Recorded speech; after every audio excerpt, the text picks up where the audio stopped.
Hi everyone, Angus Campbell here, Saturday the 3rd of June 2023. Well, hello everyone again, I'm back. Unfortunately I've had to take time off over the last couple of months because I think, as I said in my last video, my father had had a fall at home towards the end of March, and he was getting quite frail anyway, 94 years young, and unfortunately, to cut a long story short, he was admitted to a care home to try and get his strength back, but it never happened. He decided he wanted to go and passed away peacefully on May the 4th. I was there when he went, so that helped, and we gave him a good send-off at his funeral on May the 18th. Where he'd made some very specific requests, and hopefully we did him proud with that. So yeah, he'd had a good innings, and he went very peacefully, and now we need to move on. So here we are, back in the Powerset garage.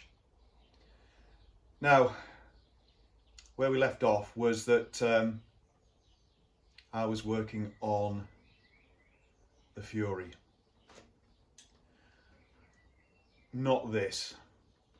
Don't even ask about this. For those of you that may have seen the last community post that I put up after last weekend, I was out on this and had a good day out with the BSA Owners Club, attending the members only Mallory camp for the run out. But found that there are charging problems with it, and one thing's led to another, so there'll be a separate video on this. But today we want to get back onto the Fury so we can complete that, hopefully resolved all the gearbox gremlins, and then we can put Greg's Triumph Jubilee Bonneville on the bench and just sort out a few things on that, which shouldn't take too long. So without further ado, let's get on to the Fury, and I'll just do a quick recap of where we are with this, because I think there's been 3 parts to this already. So let me try and summarise that. Right, let's try and do a 2 or 3 minute recap. So when we were doing some running tests on this, well over a year ago now, maybe 18 months, we noticed we couldn't select any gear beyond second. So that was the reason why I stripped the gearbox. And just to cut a long story short, we found that 2 gears on the lay shaft, third gear lay shaft and one other, were from previous revisions during the development of this. So luckily we had drawings for the correct gears, and we ordered new gears from a manufacturer in Stoke. And instead of taking 8 weeks, that took 8 or 9 months. And that was for most of last year. But then once we got those gears at last and reassembled the gearbox, I was struggling with trying to get this main shaft bearing fully on the main shaft, such that it was almost preventing the inner gearbox cover from seating properly. So we started investigating that, and I found that with a spare main shaft and the correct bearing, new bearings, you can get these new, they're still available, Hoffman 213s I think they are, then slid onto the shaft beautifully. So we could resolve that issue, which means putting a new main shaft in.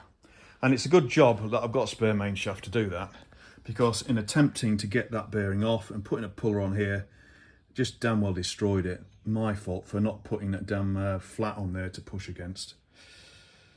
So that was that. Then, while we were just, I suppose, observing and just casting an eye over some of the other items as well, we found that, if you can see there, the 2 prongs that engage with the quadrant, Well, they're off centre. So that's going to actually hamper gear selection. So that probably means that the two springs in here that centralise that aren't quite right. And also these two selector plungers have a tendency to twist. So what I've got is managed to get a new gear lever spindle with plungers, factory built, because these are common with other models. They are so much better, these plungers, and the springs, and also new springs with the little plates at the end of them, which actually sit in this retainer plate here. So we'll replace those. And then the other issue is that on the selector quadrant itself, you know, this has been bashed about a bit and is not in that good a condition, and that might be, you know, because of me trying to select gears when it was impossible. So I've only got this one, so we've got to dress that up too. So what we need to begin with is, again, removing the gearbox clusters and the shafts. And it would have been quite straightforward if that bearing wasn't there, because we could have taken the lay shaft out separately, as you've seen in previous videos, but we can't do that now. But we've got to remove the main shaft anyway, and to do that, I think we may be able to get away with just taking off the primary cover on the other side and taking off the clutch center, and we should be able to pull it through then, because although I can't quite show it here, although the chain drive is on this side, the final drive, the sprocket is actually bolted to if you like, a sleeve that comes through from one of the gears in the gearbox. So that means we can probably leave that in situ, because the main shaft actually slides through that gear in the gearbox. So I'm hoping that we'll take this cover off, take the clutch center out, hopefully leaving most of the other primary drive intact, and then we can slide that main shaft out. So that's what we're going to have a go at. We need to remove the pipes, but that's not a problem. We can leave the silencers in situ, and the pipes should be able to slide out. Take the footrest and rear brake pedal off. Well, that's straightforward, and just take this cover off. So that's what we'll do first. 15 minutes later. So pipes off easy. They're down there. Footrest off. You can get it at it from the other side, as it's a bolt from the back of the footrest that holds it on, and then just a simple nut on the gear lever spindle. Dead easy. The guard shouldn't get in the way. So just check now if there's any oil in this. I can't remember if I drained it or not. There's probably oil in it. But just one observation.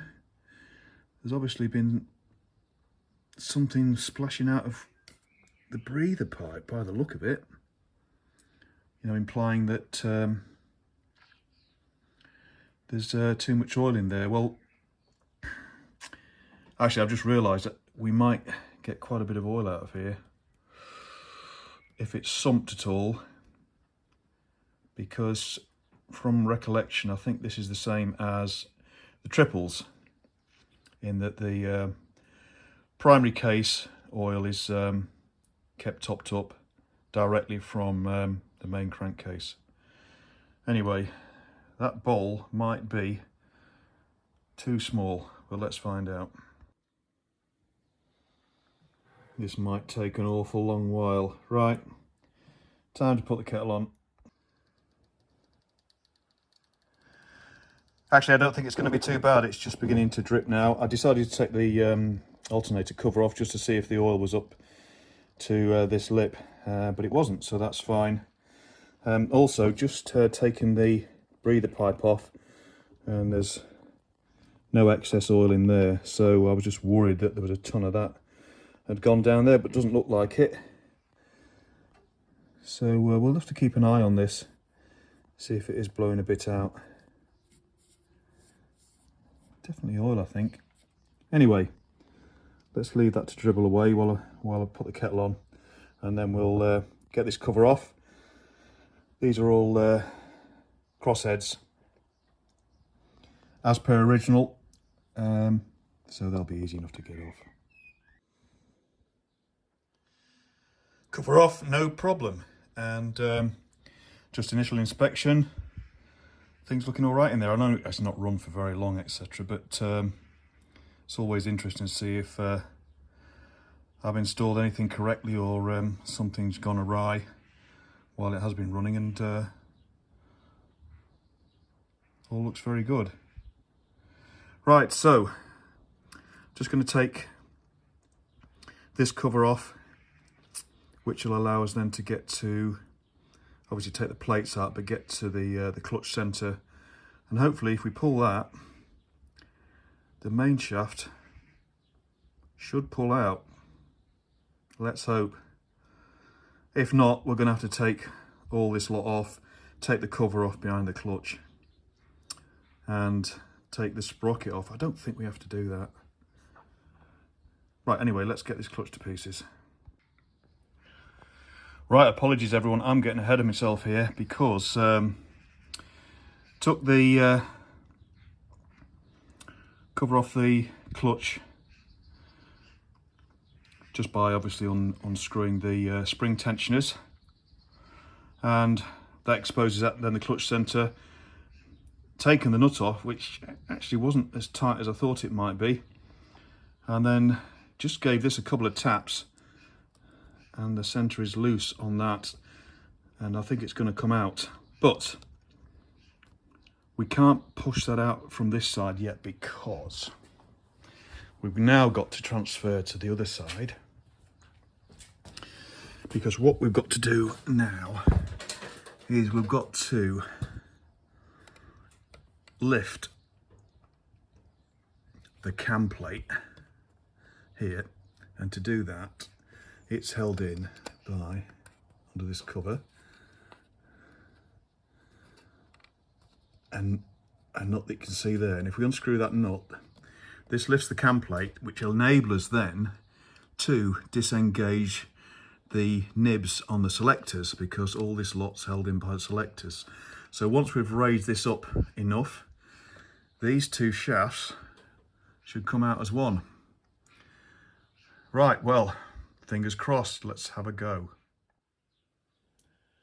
Picture paints 1,000 words, so I don't need to say much. So yeah, success. Straightforward as we thought it might be, and you can see through there, and you can just see the clutch hub that's slightly on the P because it's flopped down a bit. So if we go the other side, the only thing that I did think of was, well, actually the shaft is keyed that the clutch obviously sits on the taper. Where would the key end up? Well, there's the clutch, it's in one piece. I took a couple of plates out thinking I might have to take the centre out separately, but then it just popped out and the shaft just pushed through, and the key hasn't gone for a walkabout. It's actually still in there, as you can see. We'll need to be a bit careful when we reassemble, obviously, but I wanted the clutch, if at all possible, to stay in one piece so we didn't have to mess about with all the roller bearings at the back, and it has. So that's good. We need to be a bit careful on reassembly as well, because we've got obviously the back cover behind this, as you can't see it from here.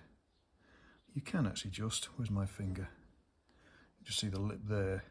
Obviously that's got an oil seal in the centre of that, but then you know you're pushing the main shaft through from the same side to seat that oil seal anyway, so that shouldn't be a problem as long as you just put a bit of lubrication on it.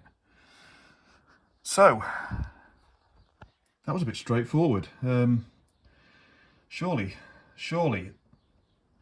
we must have missed something. But anyway, next step.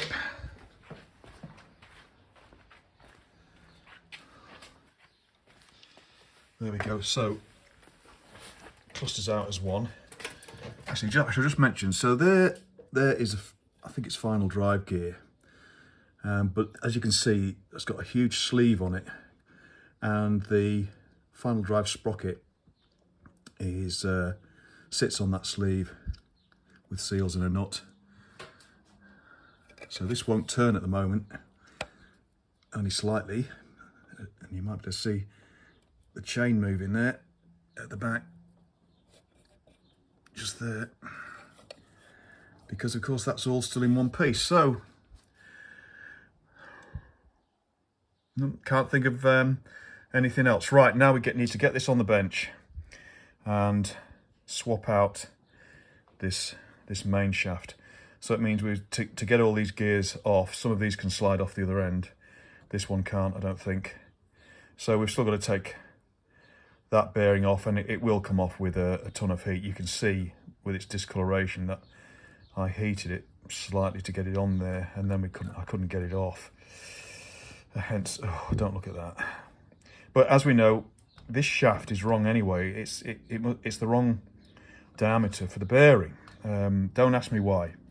So we'd have never have known that. I suppose that's a positive, but yeah, that's my mistake. I'll take that one on the chin, but luckily we've got a spare. We could have been in big problems, big trouble if I hadn't. Right, let's get this on the bench. Right, so lay shaft stays as is, with its two new gears. These are the two with 7 dogs and thrust washers either side of there that we've amended previously. And then with the main shaft, yeah, I was right. You can take these 2 gears off that end, but this one actually engages with dogs on the shaft. So there's no way you can get that off without bringing them this way with this one. So we'll put a bit of heat on this, get that bearing off, give the shaft a good welt because it's already scrap, and then we'll be able to bring a replacement shaft in. And you can see the dogs there that the gears engage with, actually built into the shaft, and with a slightly taper cut, so that once the gears are engaged, the dogs are engaged, they don't slip out. Right, got the that bearing and the two gears off. By God, did it take some welting. So there's the old shaft there. Might still be useful to someone as a pattern if they want to. I mean, the end that's damaged now, even more, is just the end that holds on the kickstart pinion and ratchet. So I might offer that up to somebody to see if they can make use of it. Here we go. So replacement shaft, the clusters that we've got to put on, lay shaft as is, and selector forks. All I've got to check before I put this together is this gear here has obviously got a lip on one side. I just want to make sure I get that the right way around, because I didn't take note of it when I was welting the other shaft and it flew off. So we'll just check that. It should show us in the parts book with the orientation. And then we'll put the gears back on the main shaft, put the two shafts together. And then we're on to reassembly, which obviously in the manual is a one-liner saying the reverse of disassembly. Right, let me just check this in the parts book. Right, there we are, all together with the selector slotted in.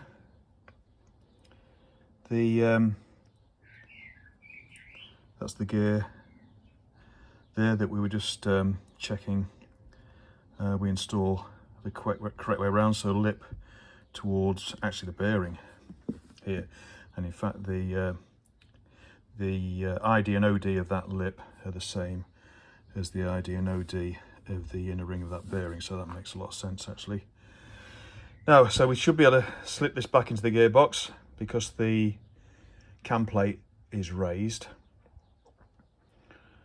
but the only thing I'm concerned about is if we've got to try and line up the keyway, which is on the under. Oh, it's there at the minute, so that's wrong. It needs to be down because the keyway, the key on the clutch.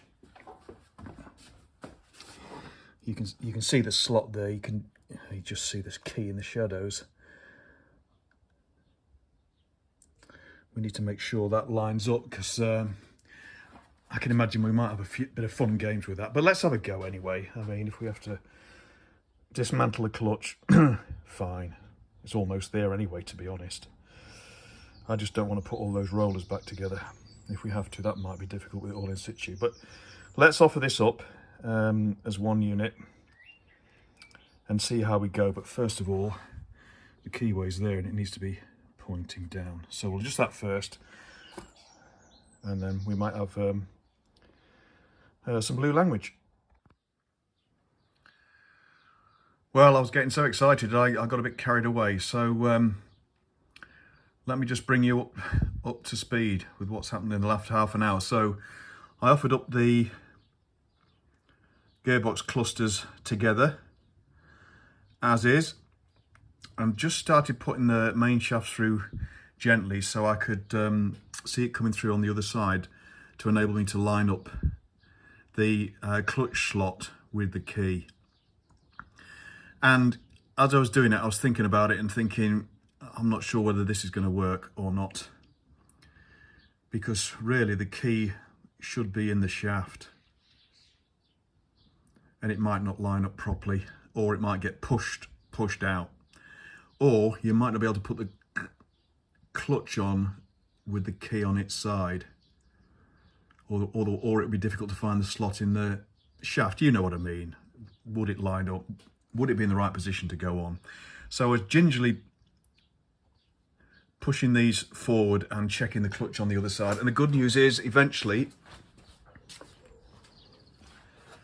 because I'd got most of the plates out and the centre was freely spinning, I was able to gently push the main shaft through and turn the centre on its own until the key did actually engage, and all of a sudden the whole lot just went on in one. And as I say, wasn't tight on the shaft because obviously I hadn't tightened up the nut at the time, but was solid on the shaft, so I'm sure the key's engaged.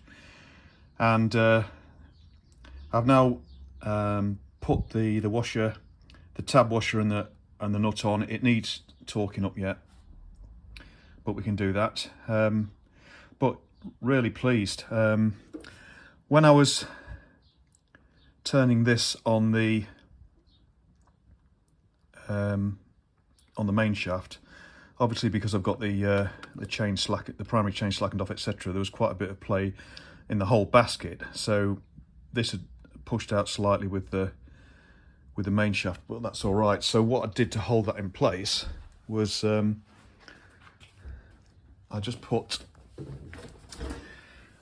the inner cover on loosely on this side, and that went on and off, you know, like a trooper really. So with this new main shaft and a new bearing there, it just slides on and off a treat, whereas before I was fighting this bearing off the main shaft to try and get the cover off without obviously damaging the other side and pushing the bearing through on the other side, because there is a sort of retaining flap as well.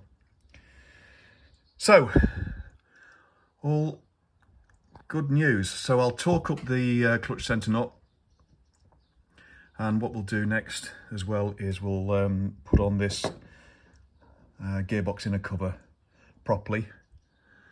But I'm pretty pleased with that. That's all well in. It does rotate nicely. It's not stiff. It is in a gear at the moment. I can't remember which one, but all the nibs on the selectors, you can't see that very well, have engaged with the cam. I've just got to tighten the cam nut down a bit. But it feels very smooth, and it's probably felt the best I've ever felt it actually. These two gears as well, they line up, and there was always a bit of an overlap there, and you're just wondering, well, what the hell is going on here? There's something not quite right. But that looks so much better. So I'm a bit more confident that we're going to have a reasonably good working gearbox. Right, so let's get the clutch back together and this cover on, and then I'll bring you back. Right, that's the clutch centre all torqued up, plates back in, spring cover on. Also, I've put the tensioner back in, tension the chain up, but I'm not going to put that cover on just yet until we've finished the other side, and then we can test if we can go through all the gears in the gearbox just by turning the back wheel, which is why we've got it sort of lifted off the bench so we can turn it. So round to the other side. Well, not just yet actually, because we've got the inner clutch cover, sorry, inner gearbox cover with its new bearing, but we need to just dress up the quadrant a bit, and also we need to rebuild the gear spindle plunger and springs up this end, and we need to do that now because both the inner cover and the outer cover are all held on by the same studs and screws.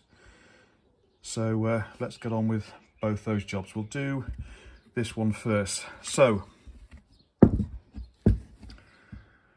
what we have to do is remove the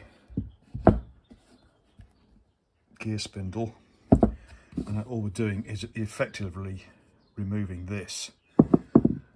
And to do that, we've just got to undo these two 7/16 AF bolts and that screw, and we're straight in, and then we can take that cover off there, and we'll find the two springs and their little caps, and those caps are what that little shaft works against to keep it central, and that's one of the issues we've got. So let's open it up and see what's going on to cause those two plungers at the back there to be not at effectively 12 o'clock. Be interested to see what's in there, so let's do that first.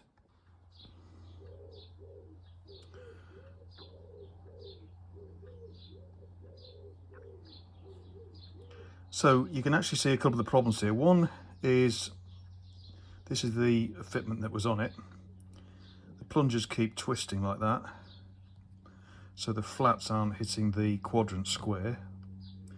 Second thing is, you can see the little spindle coming out the other side to engage with the two return springs, and the spindle is off center. You can see where the center is marked, and it's off to the right.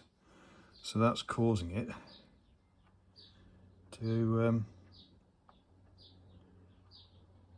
effectively slightly turn to the right, clockwise. So I would imagine that the trouble is these two springs aren't balanced. That might be the issue. And we've got two brand new springs here, which should be. So let's take this cap off. You've got to be a bit careful here because springs can go everywhere, so I can't do it one-handed, but we'll take the cap off and we'll look at the two springs independently once we've got them out. Right, old springs, new springs. There's the issue. One of the old springs is longer.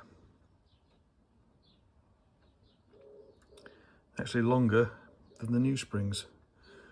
Also, these look actually of slightly heavier gauge. Well, let's rebuild it anyway with the new springs. Same part number, should be all right.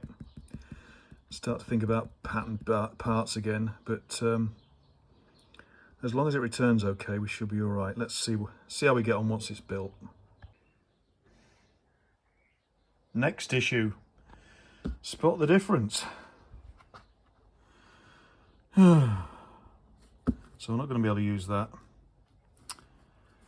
Totally different. Now, if worst comes to worst, I can change the plungers and the springs from this one to that one. But let's put together first with the new return springs, and we'll see how we'll get on with that. But that's a no-go. Didn't notice that at all until I tried to fit it. Hey-ho.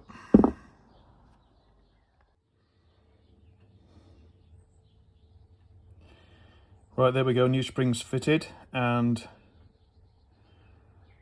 that looks much better. I wouldn't say it's absolutely perfect. I still think that one's maybe a little more proud than that one, but it's a lot better than it was. And the springs are very strong enough. Very strong enough. The springs are strong enough, I think, because the I moved the spindle with the gear pedal on it, and just to settle the springs in with the little facing plates, etc. And it did improve the centrality of it, but also it just proved that there's plenty of tension there. Well, there's tons of tension on those springs, because they're in danger of flying everywhere when I was trying to put this lot together. But anyway, we're there. So I think we're in the position now where we can start to think about putting the covers on. But one thing we mustn't forget is there's quite a bit missing from here, i.e. the kickstart quadrant and return spring, and also what we mustn't forget on here as well, once we've got the inner timing cover on, is we've got to put the pinion, the kickstart pinion, on here with its ratchet too. So, bit of work to do yet, but we're getting there. Right, it's a few days later because I've been waiting for another part, which ultimately didn't arrive. But let's start where we left off in the last clip. So kickstart quadrant and its return spring are I've inserted in the outer cover here. That's the best position we'll get. The spring's not fully tensioned, because what happens is that we need to turn this further as we're engaging this face onto this face, which is the inner cover, so that a stub or the stop engages on this side of that reinforced post there. So that's steel post inserted into the alley to make it more solid and make sure it doesn't wear. Now that brings us nicely onto this. So what I've been waiting for is that now we know this bearing fits nicely on both the shaft and in the casing here. It's supposed to have a retaining circlip, which it's now got. But I ordered some of these of the right OD, I thought, and what I was sent on 2 occasions were the wrong circlips, where the OD actually wanted was the ID. So why they got that mixed up, I've no idea. But luckily, in frustration, I started looking through my stash. This is a unique part number, this circlip, but it's roughly the same size as the circlips used in the wheel bearing retainers. So it fits a treat.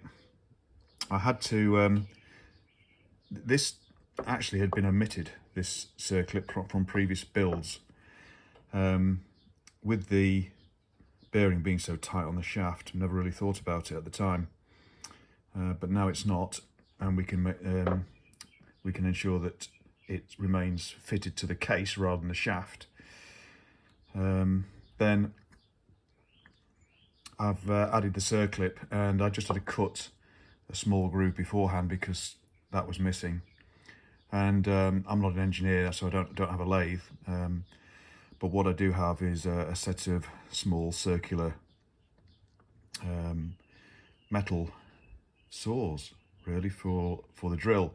So I chose one that a diameter that was just smaller than the bearing, OD, and then I used the bearing as, if you like, my guide to ensure that I just gradually moved the cutting teeth of the saw around then the outside of the bearing to provide us with a groove for the circlip, and I'm pretty pleased with that. Obviously I was very careful, because if I'd have gone through that, we'd have been in trouble. I haven't got another one of these.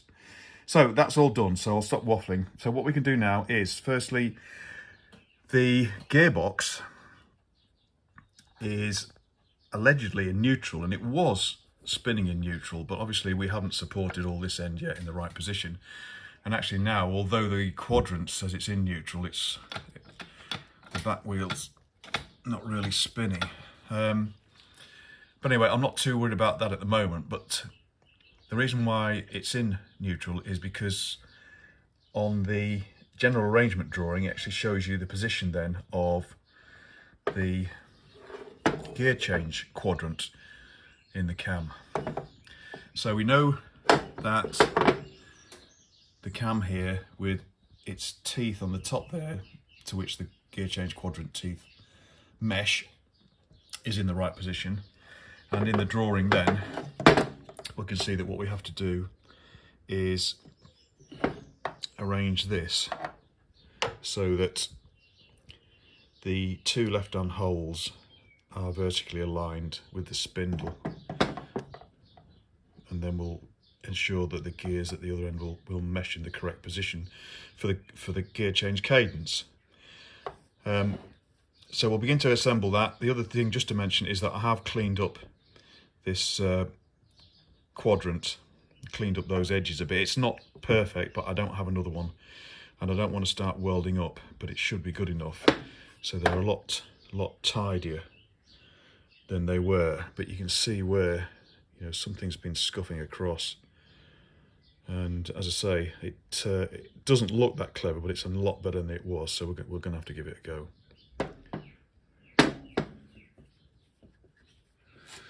So we've got gasket in place. We'll not all this lot, the inner and outer cover, bolt up in one. So we can just put this on first on the two studs, locating studs. And now up here, we can make sure they're in a vertical line with the spindle.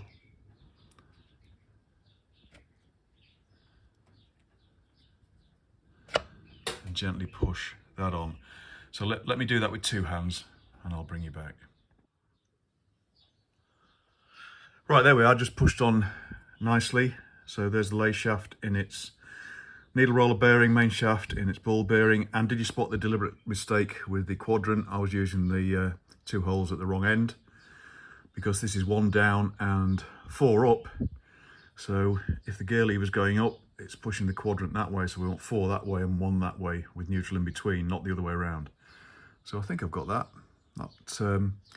These two holes look nicely lined up with that straight through. It's engaged. So now what we can do is just put the kickstart pinion on there with its ratchet and its return spring, and then we can put the outer cover on. Right, kickstart pinion on with its nut and tab washer, and the pinion works nicely on its ratchet. Of course, this is static, and the inner spins that way. Is that right?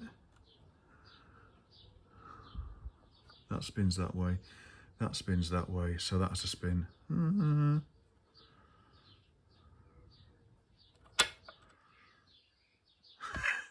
You got me thinking about this now, but anyway, this ratchet has to be the opposite way around to most British bikes, because we're on the left-hand side here, not the right-hand side, so it has to be the other way around. I need to think about that. I'm not entirely convinced we've got that the right way around. That ratchet, let me have a think. Yeah, that's right. We want this to rotate that way because on the end of it we've got the clutch which rotates that way on the chain, so the engine rotating that way. This is going that way, but that doesn't matter because this is going that way, which is also the same as the wheel, because on the end of this as well we've obviously got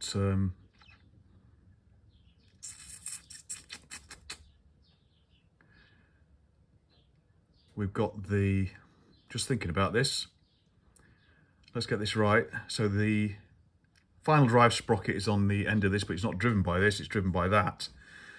So that's got to go that way to drive the sprocket that way. Right, yeah, we're all right. So that's got it's got to be the opposite way. Right, good. Because if the engine starts, this is going to go that way. So we want the ratchet to go that way if the kickstart quadrant is still engaged. Right, got it. I hope you were following all that. Right, we'll put the gasket and the outer cover on. And as I say, as the outer cover goes on, we've got to make sure we move this further round by hand to make sure that side of that stub engages with this side of that stub there. Right, so we'll do that.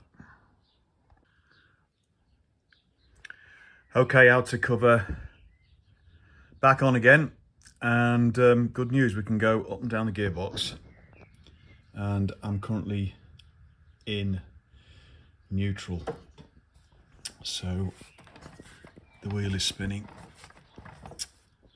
but we're not trying to drive the engine. Now it does go up and down the box. There is a bit of slop, and there might be a bit of end flow in the gearbox main shaft, and I'm not really sure what we can do about that. That might be just down to machining of the cases originally. But anyway, it's positive news, and we might just have to live with a bit of slop in that gearbox.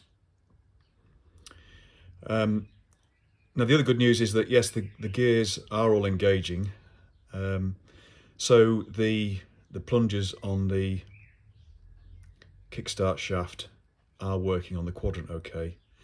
But also the gearbox is dry at the moment as well, so once we get some oil in there it'll slicken things up a bit. But in general I'm pleased. There is one problem, and that is that I noticed I was having a few problems with this stud. So with both the inner and outer cover, the initial location with dowels and is with the dowels and these studs, and the dowels are on the other end of these studs, actually in the crankcase. And I was having a few problems with this one and realised that the stud hadn't been screwed all the way in properly. But once screwed in all the way properly, you can see that it's not long enough. And looking at the parts book, these two are different lengths. This one's 4 inch, this one's 4.5. They are shared part numbers with other bikes though, and they're common with similar items on T150 Tridents. So there are a couple of adverts on eBay of new old stock locally. So I've got one of these 4.5 inches on the way. So what I'm going to do now this evening is we'll take the cover off again, which it's used to by now. I'll extract that stud and then we'll put everything back together. I should be able to screw that stud in from this side when the cover's on with either two shallow nuts or even with the dome nut that actually sits on the end of these anyway. So that, I think that's going to work out okay. So hopefully for the final time now, we'll take this end cover off. What I didn't show you is the inner cover is held in by two of its own screws. So we can take this cover off without disturbing the inner cover and obviously the quadrant cadencing and any other matters associated with gears and the shafts. So I'm rumbling on. Let's go on with that. Just off and on really. Off, take that out, back on. and then we'll just wait for the stud, and I'll start putting everything else back together, like the back engine plates, and we've got to go and put the cover and the engine plate back on, footrest on the other side as well. Hurrah! Outer cover on at last. Had a bit of a game with the kickstart quadrant. The spring kept letting go. I'm obviously getting a bit tired of this. Anyway, it's on. Clutch cable in, connected behind here, and it's all adjusted up via the center adjustment on the clutch plate cover on the other side, to make sure that the lever on the inside is as far down as possible, and then just take any excess slack up in the cable by an adjuster under here, and obviously up at the handlebars up there as well.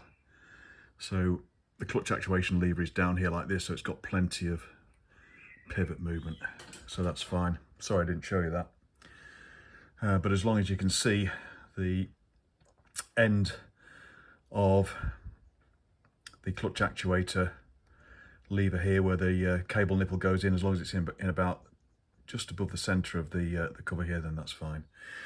Right, so all we've got to do now is wait for the 4.5 inch stud that goes in here, and we'll wind that all the way through. But in the meantime, I'm going to go ahead and put on the rear engine plate and accoutrements on this side, and then we'll go around and put the primary cover on too.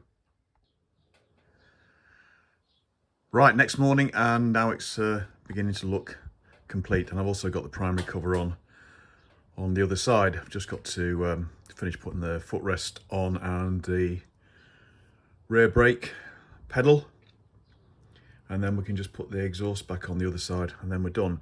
And I'd ordered up the 4.5 inch stud, and it arrived this morning, so there we are. So we can just now insert that in there with either a double nut or with its dome nut. Actually, that might work too, but we'll just take that carefully, and then we'll end up with a dome nut on this as a locating stud stroke dowel, same as that one there.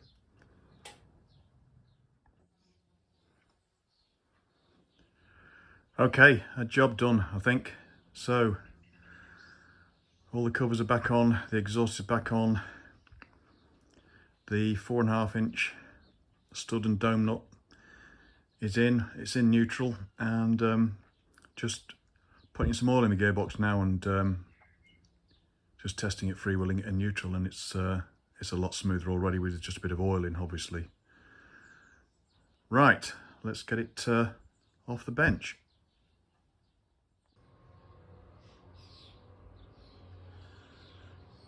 Boom, one Jubilee Bonnie on the bench, Greg. And a bit of a rearrangement in the garage, so the two Furies are over here at the moment. So it's all back together. We obviously need to do some testing, but we've been needing to do that for a little while, but that's for another time, I think. But anyway, let's just have a quick recap of what we've had to do in this lengthy saga regarding this gearbox, where we found a few more problems than we anticipated. But hopefully, certainly if not perfect, I don't think this will ever be perfect, but hopefully we've got a fairly usable gearbox anyway. I certainly think it's in a much better condition now than it was, and a bit more to spec than it was too. So before I go, here's a quick breakdown of what we've done over the various parts of this. I'm going to call it a day there, and thanks very much everybody for watching as ever. Good to be back. Thanks for any subscriptions and comments, and always pleased for any interest. Thanks very much everybody. See you again soon, when it might be the Bonnie, although I'm going on a 2-week holiday shortly. It might be that, you never know, because we've got baskets to fettle. And again, we started with don't ask me about this, well, still don't.